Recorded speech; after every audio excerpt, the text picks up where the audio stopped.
Un abrazo para cada uno en el amor del Señor, mi amado, que la paz de Dios sea con cada uno. Ayer sábado estuve en el funeral de una prima, Mirna. Ella es, o era hermana de Luti, tía de Lilian Diana. Muchos conocen a Papo y a Sarita, pues es tía de nuestra hermana Sarita también. Y le sirvió al Señor por muchos años, así que partió a la presencia de Dios y pedimos que Dios se glorifique y le fortalezca. También de manera maravillosa Dios se glorifica, y mi sobrina que la operaron hace poco de problemas de válvulas en el corazón, pues en estos días pues había tenido una situación de recaída, y gracias a Dios pues ya está bien. Y me dijeron también que Miguelito ya está fuera del hospital, Miguelito Camacho, así que damos gracias a Dios por ello. Amén. En esta mañana, mi amado, por la gracia de Dios, vamos a ir a la Escritura. Vamos a estar en Gálatas capítulo número 2. Quisiera orar a Dios, y después que oremos, pues entonces ir a esta palabra del Señor en esta hora. Padre bueno, gracias porque tú extiendes cada día tu misericordia y tu bondad hacia cada uno de nosotros. Gracias, Señor, porque podemos ir a tu presencia en el maravilloso nombre de Cristo. Gracias porque tú eres el Dios que escucha la oración y que contestas. Gracias, Padre, porque a través de Cristo abriste un camino nuevo y vivo. Un camino nuevo y vivo para llegar a tu presencia, Padre. Nosotros necesitamos de otros, si no podemos llegar con libertad, Señor amado, con confianza, pero Señor amado, siempre con reverencia ante ti. Gracias en esta hora por el precioso oportunidad de predicar tu evangelio. Gracias por cada hermano que ha llegado aquí. Gracias por el grupo de adoración que ha estado cantando y glorificando tu nombre. Derrama tu abundante bendición sobre cada uno. Fortalece a aquellos que están pasando momentos, Señor, de dificultad. Obra en la vida de cada uno. Sostén, Señor, con tu mano fuerte y poderosa, para la gloria de tu nombre. En ti confiamos, Señor, por Cristo Jesús. Amén y amén. Bien, amado, por la gracia de Dios, hemos estado en Gálatas. Gálatas es la carta magna de la libertad cristiana. Y el título que le he puesto hoy es Libre por la gracia de Dios. Aunque todavía estamos viendo lo que el principio que Pablo está hablando, el centro de todo ese mensaje va a estar en los próximos capítulos. Pero el primer capítulo vimos a Pablo dando parte de su testimonio, de cómo Dios obró en él, cómo Dios se le manifestó, se le reveló a su vida, cómo Dios le escogió a él y lo llamó por su gracia para predicar este evangelio. Y vimos esa transformación de Pablo, y Pablo trae eso como un testimonio del poder transformador del evangelio.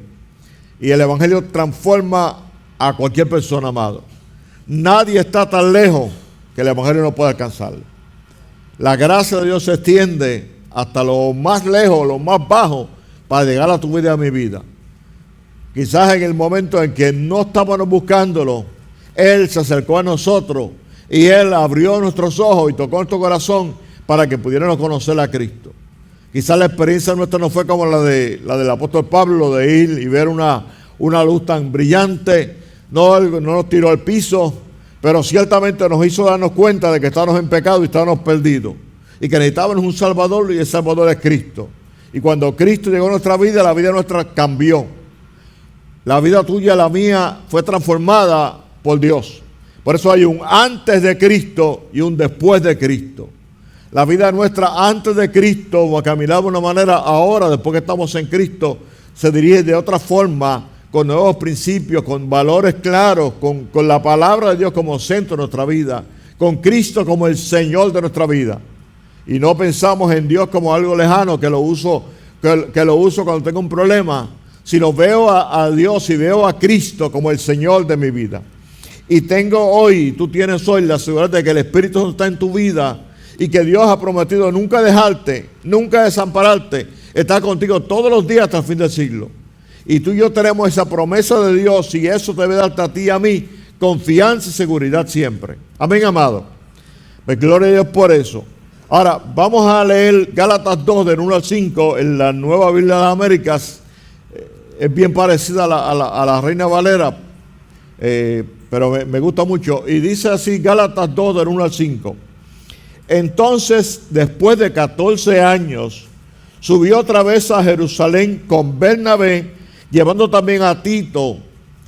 Subí por causa de una revelación y les presenté el evangelio que predico entre los gentiles, pero lo hice en privado a los que tenían alta reputación, para asegurarme de que no corría ni había corrido en vano. Pero ni aun Tito, que estaba conmigo, fue obligado a circuncidarse, aunque era griego. Y esto fue por causa de los falsos hermanos introducidos secretamente, que se habían infiltrado para espiar la libertad que tenemos en Cristo Jesús, a fin de someternos a esclavitud, a los cuales ni por un momento cedimos, para no someternos, a fin de que la verdad del evangelio permanezca con ustedes. Esa es la preciosa palabra de Dios para nosotros en esta mañana, poderosa palabra para nosotros. Los judaizantes que hemos estado viendo desde el capítulo 1 eran enemigos acérrimos de Pablo y del evangelio.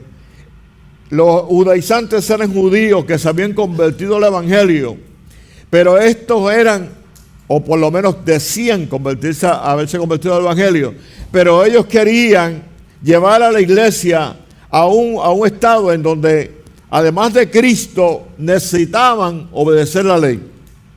Y entonces eso era contrario a lo que enseña el evangelio de Cristo. Así que donde quiera que Pablo predicaba, estos judaizantes llegaban. O sea, era un aguijón en cierta manera para Pablo. Estaban ahí todo el tiempo buscando, haciéndole la vida imposible, y usted los ve que hablaban contra Pablo y hablaban contra su mensaje. Y ellos decían, a los recién convertidos les decían, ustedes necesitan, además de lo que Pablo dijo, Pablo se quedó corto, ustedes necesitan guardar la ley de Moisés. Y los querían hacer que se convirtieran en judíos. Y eso no es el mensaje del evangelio. O sea, ellos decían, la fe en Cristo no es suficiente, necesitas algo más. Ahora, ellos trataban también de decir que lo que Pablo predicaba era diferente a lo que predicaban los apóstoles en Jerusalén. Y estaban trayendo esa discordia entre los hermanos convertidos nuevos a la iglesia. Ahora, cuando nosotros vamos en este capítulo, Pablo va a demostrarnos que el evangelio que él predica es el mismo, sin diferencia de lo que predicaban los apóstoles en Jerusalén. Así que Pablo va a hablar de esta visita que hace a Jerusalén nuevamente. Usted puede, a través del libro de los Hechos, seguir los diferentes momentos en que Pablo va a Jerusalén por diferentes situaciones. Pero en este preciso momento él va a decir por una revelación de Dios, y él va a reunirse y habla con los líderes de la iglesia en Jerusalén para mostrarle el evangelio. Ahora, cuando él va, él lleva a 2 personas con él. Él no va solo, él se lleva a 2 personas. Él se lleva a Bernabé y se lleva a Tito.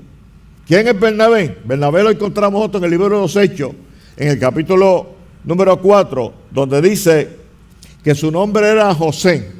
Dice en el Hechos 4:36. Entonces José, a quien los apóstoles pusieron por sobrenombre Bernabé, que traducido es hijo de consolación, levita natural de Chipre.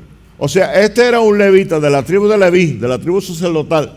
Este hombre conoció a Cristo y su vida fue transformada por el poder de Dios, y dejó a un lado las enseñanzas de la ley y aceptó el evangelio por gracia, y empezó a vivir este evangelio y empezó a predicar este evangelio. Y se destacó porque una de las primeras cosas que él hizo fue que él vendió una heredad que tenía, y lo que tenía lo puso en las manos de los apóstoles, a los pies de los apóstoles. Después de ahí viene la famosa acción de Ananías y Zafira, pero la acción de Ananías y Zafira contrasta totalmente con la acción de Bernabé. Bernabé lo hace de corazón. Bernabé lo hace con el deseo genuino de poner lo que tenía en las manos de Dios, para que fuera usado para ayudar a los pobres y ayudar a la iglesia en ese momento. Así que usted ve el corazón de Bernabé desde ahí. La iglesia de Jerusalén lo envió a Antioquía. Porque, mi amado, cuando después de la muerte de Esteban, los cristianos fueron muchos dispersados, y los de ellos llegaban, ellos predicaban. Pero Hechos capítulo 11, del 19 al 23, nos dice que ellos primero le predicaban a los judíos solamente. Pero en ese momento que ellos están predicando, hay unos griegos, los griegos son gentiles, no son judíos, y van donde esos griegos escuchan el mensaje del evangelio y reciben a Cristo como Señor y Salvador. Y estos griegos, no judíos, estos griegos reciben al Señor y se añaden ahora al cuerpo de creyentes. Y entonces la iglesia de Jerusalén recibe ese mensaje de que la gracia se ha manifestado hacia los gentiles también y envían, ¿sabe a quién? A Bernabé. O sea, Bernabé se empieza a reconocer como un hombre íntegro, un hombre que ama a Dios y un hombre que pasa más allá de los prejuicios que tienen los judíos. Y él puede llegar a los gentiles. Y él llega a aquella gente que no eran judíos y le empieza a exhortar a permanecer firmes en la fe de Cristo. En ningún momento le dijo que tenía que guardar la ley, sino al contrario. Le enseñó la gracia de Dios y le enseñó lo que Dios estaba haciendo en ellos. Pero algo más pasó con nuestro hermano Bernabé. Y es que Bernabé, la Biblia dice que era varón bueno, lleno del Espíritu Santo y de fe. O sea, la descripción que dan de él, eso es una persona realmente que tiene a Dios como primero en su corazón. Ahora, este Bernabé, que está en la iglesia de Antioquía y que está viendo todo lo que está pasando, el trabajo ve que sea amplio y ¿sabe qué hacen? Va a Tarso a buscar a Saulo de Tarso, que había tenido la experiencia aquella con Dios, donde Dios se le había revelado, y va a buscarlo allí para que le ayude en Antioquía. Y entonces Pablo se une, Saulo llamado todavía ahí, más tarde le va a cambiar el nombre a Pablo, y él se une a él para trabajar con toda la iglesia de aquellos gentiles que habían conocido al Señor. Y dice que estuvieron allí durante mucho tiempo, durante todo un año con la iglesia, y allí por primera vez se le llamó a los creyentes, se le llamó cristianos. Fue la primera vez que empezó a decir son cristianos, o sea, son seguidores de Cristo, son imitadores de Cristo, tienen a Cristo como Señor. Así que en Antioquía ocurrió eso. Además de eso, Bernabé es llamado junto con Pablo, en Hechos capítulo 13, es llamado para la obra misionera. O sea, no estamos hablando de que era un neófito, estamos hablando de una persona íntegra, madura, bien clara en lo que enseñaba, y él sale con Pablo a predicar el evangelio de Cristo a las diferentes naciones en el primer viaje misionero que hace. Así que ese era uno de los que acompañaban. Pero el segundo no era ni levita ni era judío. El segundo era Tito, y Tito era gentil. Tito era griego. Tito no era un judío ni de nacimiento ni de costumbre tampoco. Y Tito se había convertido bajo el ministerio de Pablo. Y de hecho, usted puede ir a una concordancia y buscar las veces que Pablo menciona a Tito. De hecho, hay una carta que usted ve que Pablo le escribe a Tito cuando Tito está de pastor en la iglesia en Creta. Y Tito era un hombre, y no estoy hablando de Tito Pérez, que me mira de allá para acá, sino estamos hablando de Tito de la palabra, que es llamado por Dios para ahora que predica el evangelio, se una a Pablo y se une a Bernabé para ir a Jerusalén. Ahora, ¿cuál era la situación? Fíjense, van a Jerusalén. Los judaizantes están haciendo una presión bien fuerte, mi amado, bien fuerte contra la iglesia para que los cristianos se circunciden. Y Pablo va a llevar a Jerusalén a un incircunciso. Uno que no se circuncidaba porque no era judío, que era griego. Acuérdese, para aquellos que no tienen este conocimiento de la Escritura, los judíos tenían un pacto en donde al octavo día a cada uno de los varones había que circuncidarlo. Y eso era regla de ellos. Y todavía el pueblo judío sigue siguiendo esas reglas. Pero ¿sabe una cosa? Esa era una señal de un pacto con ellos por causa de la fe de Abraham. Lo que había hecho Abraham justo no era el circuncidarlo, sino su fe en Dios, su fe puesta en el invisible, en aquel que iba a venir. Así que Tito va a acompañar a Pablo, y Pablo lo va a llevar allí no para causarle una controversia, sino como una prueba. Este es un testimonio Esta es una prueba de que un gentil, sin circuncidarse, está lleno de Dios, lleno del Espíritu Santo, y es una muestra de que Dios ha llegado tanto a judíos como a gentiles, y que no hizo diferencia entre ellos para poder conocer al Señor. Así que, en consecuencia, Pablo dice, en la iglesia, tanto judíos como gentiles deben ser aceptados sin discrimen. No puede haber un discrimen contra uno o contra otro. Yo creo que Dios ha obrado en la vida de cada uno de nosotros de tal manera que nosotros sepamos que nos aceptamos unos a otros. No importa el lugar donde estemos, no importa el color de la piel, no importa la educación que tengamos, somos uno en Cristo y lo que nos une es Cristo. Amén, mi amado. Y no miramos el color de la piel, no miramos el grado universitario, no miramos de qué país viene, sino que bueno que podemos ser creyentes en Cristo. Y cuando usted usa, hay unas palabras que son prácticamente internacionales, como es amén y como es aleluya, donde declaramos toda la gloria es para Dios, así sea. Amén. Ahora, Pablo sube a Jerusalén por revelación de Dios. No fue que lo mandara a buscar, sino Dios le impulsó, lo dirigió a que fuera, que subiera allá a Jerusalén. Y él va a exponer el evangelio ante los líderes de la iglesia. Y lo que la palabra significa es que le va a hacer de una manera detallada, le va a hacer bien claro en qué es lo que estoy enseñando. Esto es lo que estoy predicando, este es el evangelio que estoy predicando. Y le está mostrando a ellos todas las formas en que él ha predicado. No está escondiendo las cosas. Está siendo claro en lo que enseña. A veces hay personas que cuando hay situaciones pues tratan de mostrar un lado y otro no. Pablo le mostró todo lo que estaba haciendo para la gloria del Señor. Así que Pablo le muestra eso y él lo hacía para demoler aquella influencia que estaban teniendo los judaizantes y que estaban diciendo que venían de Jerusalén con el mensaje de esa manera. No era para reforzar su propia convicción, porque Pablo estaba claro, llevaba predicando ya mucho tiempo este evangelio y había visto el resultado de eso. Ahora, este viaje era crucial y era riesgoso, amado. No era cualquier cosa. Mire, habían 3 preguntas que eran muy importantes en cuanto a este viaje. Y hace poco se traía en una predicación de cuando aquellos programas de Batman, en donde decían al final, ¿va a pasar esto? O esto, o esto. Pues aquí las preguntas eran, ¿recibirán los apóstoles a Tito o le repudiarán por ser incircunciso? ¿Tratarán de modificar la predicación de Pablo o reconocerán que predicaba el mismo evangelio que ellos? Y la tercera pregunta, ¿tendrán los judaizantes alguna base para decir que había una división entre los líderes de Jerusalén y Pablo? Esas eran las 3 preguntas que estaban sobre el tintero. Ahora, Pablo llama a estos judaizantes, Pablo los llama falsos hermanos, pseudo hermanos. No eran hermanos verdaderos, los llama falsos hermanos. Y mire cómo Pablo los trata. Pablo dice, son infiltrados, están espiando. La idea de un espía es una persona que no está con uno, que se aparenta ser de uno, pero no es de uno.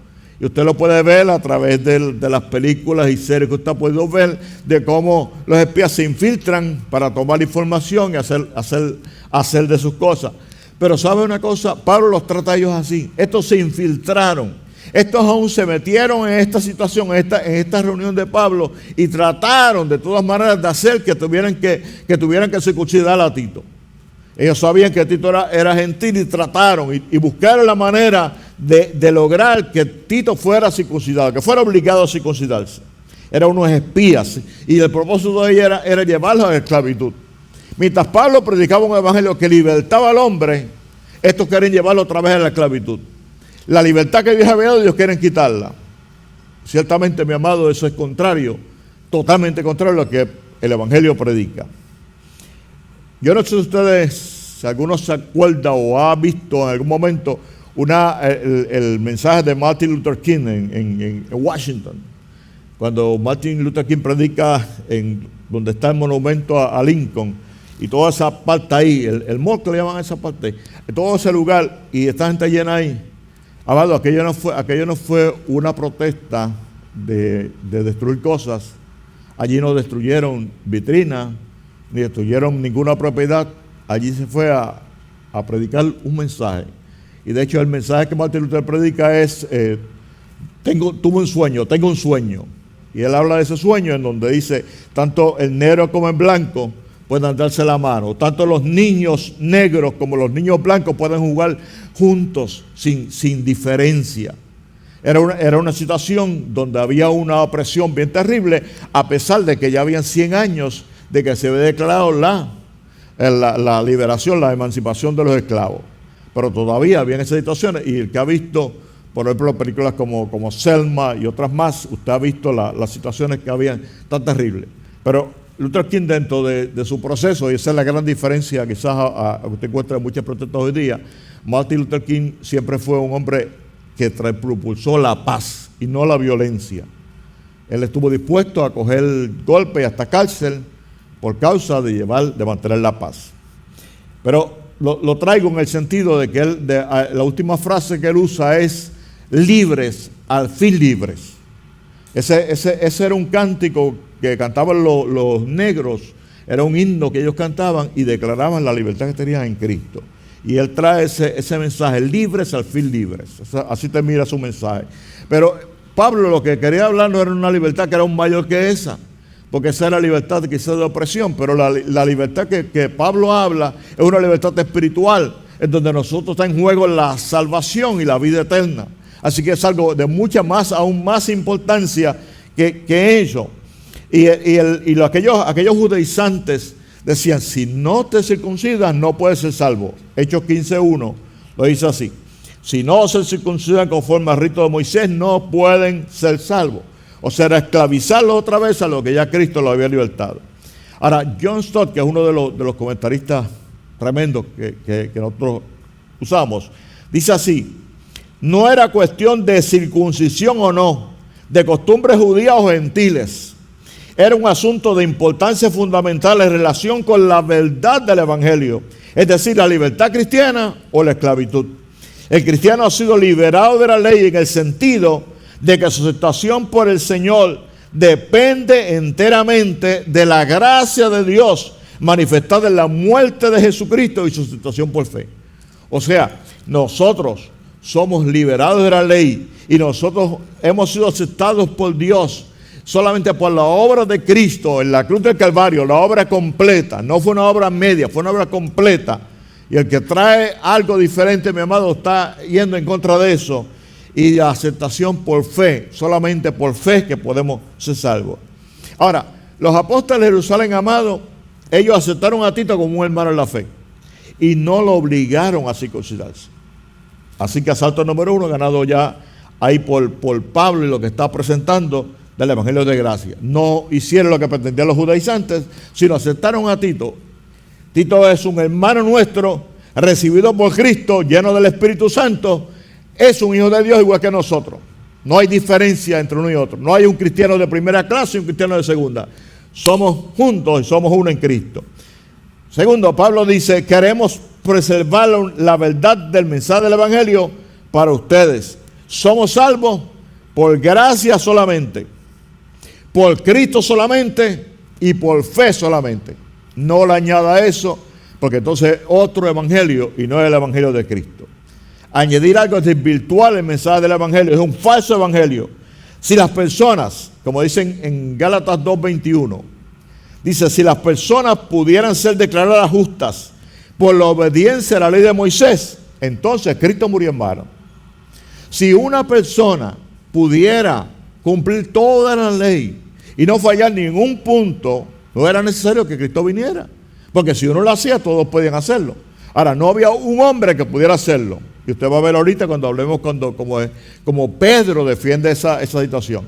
Pero el aspecto es que ninguno de nosotros podía salvarse porque ninguno guardábamos la ley. Toda persona fallaba ante Dios, todos hemos pecado, dice la Biblia. No hay uno que no haya pecado. Pero pastor, yo no he hecho pecados grandes, pero hemos pecado todos, mi amado. Hemos pecado y pecamos. Por eso, gloria a Dios por Jesucristo que nos recibió con su maravillosa gracia. Gloria a Dios porque Él no entendió juicio hacia nosotros cuando fallamos, sino que extendió misericordia. Si hubiera sido juicio, amado, había un montón que estuvieran afuera del panorama. Pero Dios extendió gracia y extendió misericordia hacia ti y hacia mí. Y hoy estás aquí por gracia de Dios. Hoy estás aquí por misericordia de Dios. Hoy estás aquí por la bondad de Dios y solamente por esa maravillosa bondad de Dios. Ahora, ¿qué evangelio Pablo predicó? Gálatas 2 del 6 al 8. Vamos a leer esta porción bíblica. Dice, y de aquellos que tenían reputación y de ser algo, lo que eran, nada me importa, Dios no hace excepción de personas, pues bien, los que tienen reputación, nada me enseñaron. Sino al contrario, vieron que se me había encomendado el evangelio a los de la incircuncisión, así como Pedro lo había sido a los de la circuncisión. Porque aquel que obró eficazmente para con Pedro en su apostolado a los de la circuncisión, también obró eficazmente para conmigo en mi apostolado a los gentiles. Gloria a Dios, que usted entonces ya está viendo que lo que Pablo iba llevando, todo se iba logrando para la gloria del Señor. Pablo estaba claro en que su mensaje era correcto, se lo había dado Cristo mismo. Pablo sabía que no predicaba de invención humana, Pablo sabía que no había sido un segunda mano que le habían dado en Jerusalén, sabía que Dios le había dado su palabra. Y en eso él predicaba. Ahora, lo que le preocupaba era la comisión de la iglesia, lo que le preocupaba era que hubiera la división entre judíos y gentiles, y que eso afectara la misión de evangelizar al mundo. Y Pablo lo usa como una carrera, y de hecho, cuando usted lee las cartas de Pablo, usted ve que Pablo habla de aspectos de deportes en diferentes maneras. Y en esta ocasión usa una carrera. La carrera es una carrera de relevos. Usted sabe que una carrera de relevos, si es en nuestro caso, obviamente usted ve 4x100 o 4x400, donde van corriendo y uno corre 100 metros y le pasa el baldón al otro, el otro corre y tiene que seguir, pero todos tienen que agarrar ese batón, el mismo batón. No puede tener otro batón diferente y sacarlo uno de aquí del bolsillo y seguir cogiendo con otro. Tiene que ser con el mismo y seguir hasta que llegan al final. Pablo estaba seguro que él había corrido bien, pero él quería estar seguro que el que le siguiera también corriendo bien y siguiera corriendo con el mismo mensaje del evangelio, no con un mensaje pervertido, sino con el mensaje perfecto del evangelio. De hecho, por eso que usted ve que Pablo le dice a Timoteo que busque a hombres que sean idóneos para enseñar también a otros. O sea, Pablo le dice Pablo a Timoteo. Pablo le había enseñado a Timoteo. Le dice a Timoteo, ahora tú búscate a otro que tú has discipulado, pero que esos discipulen a otros. Se está hablando de 4 generaciones. Y eso es lo maravilla del evangelio, que el evangelio puede seguir siendo predicado a las diferentes generaciones con la misma integridad, sin necesidad de cambiar nada, y el evangelio sigue siendo el mismo para la gloria del Señor. Así que la iglesia de Jerusalén, los apóstoles de Jerusalén reconocieron la gracia que Dios había puesto en Pablo. Reconocieron que lo que Pablo tenía no era cualquier cosa, venía de parte de Dios. Los judaizantes que afirmaban que Pablo estaba predicando un mensaje, un evangelio desviado, pero los apóstoles confirmaron que Pablo proclamó el verdadero evangelio. Así que nuevamente vemos que el aspecto que Pablo llevaba y las preocupaciones que había estaban dando claro de que el verdadero evangelio era el que estaba predicando Pablo, que era el mismo que predicaban los apóstoles. Ahora, hay algo importante. Pablo, cuando fue a los diferentes lugares, siempre Pablo predicó y llegó a las sinagogas y le predicó a las sinagogas, y después entonces predicó también a los gentiles, y muchas veces los judíos recibieron la palabra y muchos después se vuelven en contra, pero los gentiles lo recibieron con gozo, no rechazaron, sino con alegría y con gozo. Sin embargo, el ministerio de Pedro mayormente fue para los judíos. Sin embargo, es bueno recordarnos que en Hechos capítulo 10 tiene la experiencia en donde Dios lo envía a casa de Cornelio. Cornelio era un gentil, amado. Así que Dios coge a Pedro, un judío, para que vaya a casa de un gentil. Y va a casa de Cornelio a predicar el evangelio. Y Dios tuvo que mostrarle y decirle: lo que Dios ha limpiado, no lo llames tú común. O sea, diciendo, Dios no hace acepción de personas. Y mire lo que declara Pedro en Hechos capítulo 15, cuando está el concilio de Jerusalén, lo que Pedro dice. Pedro dice lo siguiente en el verso 8 al 11 de la Nueva Traducción Viviente: Dios conoce el corazón humano, y Él confirmó que acepta a los gentiles al darles el Espíritu Santo, tal como lo hizo con nosotros. Él no hizo ninguna distinción entre nosotros y ellos, pues le limpió el corazón por medio de la fe. O sea, no hizo Dios distinción entre judíos y gentiles. Y Pedro declara, le dice a esta gente, a estos maestros judaizantes, entonces, ¿por qué ahora desafían a Dios al poner carga sobre los creyentes gentiles con un yugo? Y escuche lo que dice ahora, que ni nosotros ni nuestros antepasados pudimos llevar. ¿Escuchó lo que dice Pedro ahí? Pedro dice, ni yo, ni ustedes, ni nuestros antepasados, ninguno pudo cargar el yugo de la ley. El yugo de la ley lo único que le decía, tú eres un pecador. El yugo de la ley lo que decía, tú has pecado, tienes que acercarte, tienes que ir a buscar a Dios. Y ahora Cristo viene para hacer esta obra. Dice, nosotros creemos que todos somos salvos de la misma manera que por la gracia no merecida que proviene del Señor Jesús. Tremenda presentación de Pedro. Dice, judíos y gentiles somos salvos solamente por gracia. ¿Cómo se salva un gentil? Recibiendo a Cristo como Señor y Salvador, recibiendo la gracia de Dios. ¿Cómo se salva un judío? Recibiendo la gracia de Dios, recibiendo a Cristo como un Señor de su vida. No hay diferencia entre uno y otro. Tristemente hoy usted ve gente que predica un evangelio de otra manera, incluyéndole un montón de prácticas judías que Dios está hablando desde Pablo, diciendo no tienes que tenerla.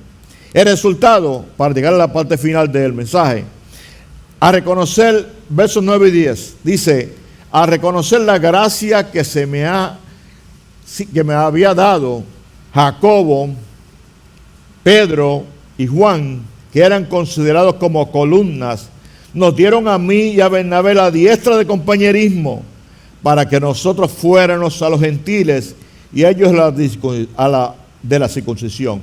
Solo nos pidieron que nos acordáramos de los pobres, lo mismo que yo también estaba deseoso de hacer y que de hecho hacía. Así que Jacobo, el hermano del Señor, Pedro y Juan, que eran considerados columnas, baluartes, pilares de la iglesia en Jerusalén, le dieron a ellos la diestra, le dieron la mano. Fíjense qué tremendo acto, mi hermano. Y aquí están unos hombres que entre esos 5 que están ahí, escribieron, creo que fueron 21 de los libros del Nuevo Testamento. Así que esta gente le dan la mano a ellos, y como dice John MacArthur, al comentar este versículo dice, en el cercano oriente, esto representó un voto solemne de amistad y una marca de colaboración. Este acto significó el reconocimiento de que los apóstoles de Pablo como maestro del verdadero evangelio y socio en el ministerio. O sea, el hecho de darse la mano no era un hola, era un pacto. O sea, estamos haciendo aquí un pacto entre nosotros de que estamos unidos en lo que estamos haciendo. No estamos predicando de evangelios diferentes, estamos predicando un mismo evangelio para que esa palabra llegue a todo el mundo. Así que la libertad cristiana se mantuvo. Los judaizantes fueron desarmados. No eran designados por la iglesia de Jerusalén. Eran falsos hermanos. Por la gracia de Dios, Pablo ganó esta batalla por la libertad del evangelio. Los gentiles son aceptados en la iglesia solo en base a la fe del evangelio. Somos salvos, como hemos dicho una y otra vez, por pura gracia, por la fe en Cristo solamente. La iglesia del Señor es una gran familia de todas las naciones, de raza, tribu, lengua, nación. Tal como dice Apocalipsis, capítulo 7, versos 9 y 10, donde Juan ve esta visión y dice, después de esto miré, y aquí una gran multitud, la cual nadie podía contar, de todas naciones y tribus y pueblos y lenguas, que estaban delante del trono y la presencia del Cordero, vestidos de ropa blanca y con palmas en las manos, y clamaban a gran voz diciendo, la salvación pertenece a nuestro Dios que está sentado en el trono y al Cordero, o sea, Jesucristo. Como la iglesia debemos de ayudar a los necesitados, y yo creo que eso la iglesia del Señor lo ha hecho a través de todos los siglos. Esa fue la única sugerencia que dieron ellos y ya lo estaban haciendo.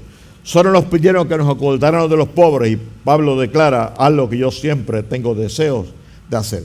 Usted puede ver la colecta que hacen para los pobres en Jerusalén en 2 Corintios capítulos 8 y 9. Y mire cómo dice Hechos 20:35. en todo os he enseñado que trabajando así se debe ayudar a los necesitados y recordar las palabras del Señor Jesús que dijo: más bienaventurado es dar que recibir. Así que cuando damos nosotros para ayudar a la otra persona, somos bienaventurados. Y cuando llegue el momento de recibir, usted también tenga las manos abiertas para recibir. No seamos orgullosos y pensemos: yo no quiero recibir nada, yo lo que quiero es dar. Yo creo que Dios nos dio una lección con María al mostrarnos, mi amado, que en momentos, hay momentos que damos y momentos en que nos dan.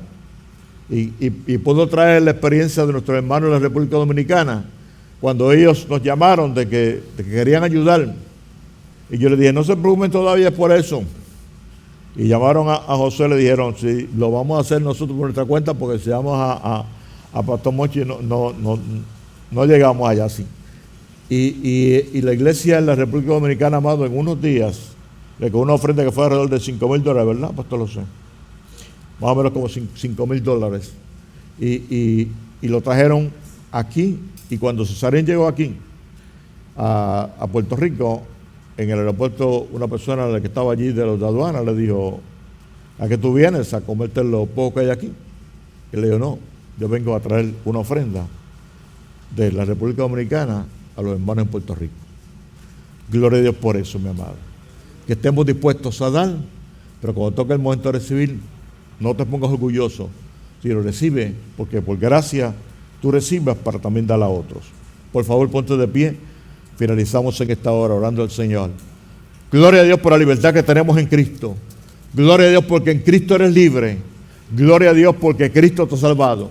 Mantente firme en la fe del Señor, amado. La libertad en Cristo no es una licencia para pecar, es la libertad que tenemos del pecado. Y hoy tú y yo podemos ser fieles a Dios por la obra del Espíritu Santo en nosotros.